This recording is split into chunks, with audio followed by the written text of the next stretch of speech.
My name is Kathy, and my daughter's had several central lines through her treatment for leukemia over the past 5 years.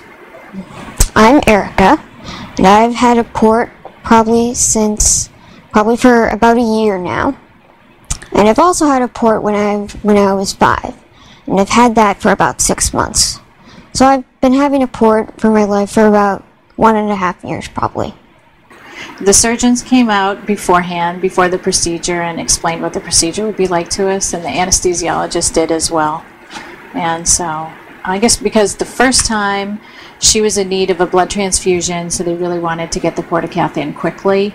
The second time we were more used to what was going on, so I don't really remember the second time that much, but I do remember them walking us through it and saying it was a pretty standard procedure, and they do however many of them a day, and didn't seem to be a big deal at all. And then removal was even less so. For all you kids out there, to put a port in, yeah, you probably have to have some surgery and to put the port in you.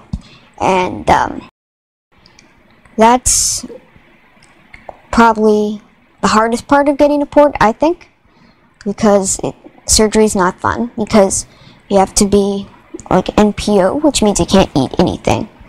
And for one thing I would tell other kids is to have a big snack the night before you have to be NPO, because I wasn't feeling well, and I didn't really eat the night before, and I was starving the next day.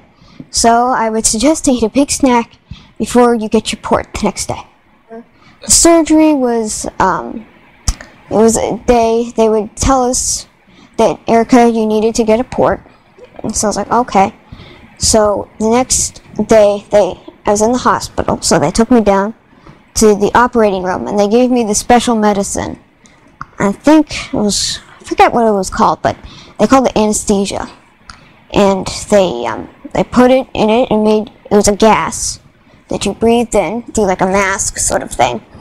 And you could get it flavored, like bubble gum or strawberry, and flavors like that.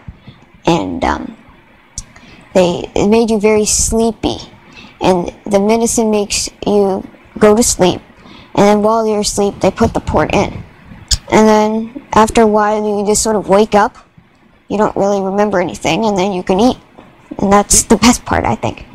And then you sort of, your chest could be a little sore afterwards, because mine was, and you have like this little thing called an incision, which is where they stuck the port through, and they'll have these things called like steri strips, and that's just to protect your incision. So, although it's being sore, it doesn't really hurt at all. The removal process was very similar to the insertion process. It was about an hour under general anesthesia, and again we could go home right away afterwards, and she was sore. It was pretty sore even from the removal. But I'd say only sore for about a day or two, and then after that it started to feel a lot better. So she did need pain meds for that, type of pain after the surgery. I do have a little connection for my port. I'm very grateful to my ports. I don't have to be like stuck in my arm a million times to get the chemotherapy or something. I actually did name it. His name is Sam the port.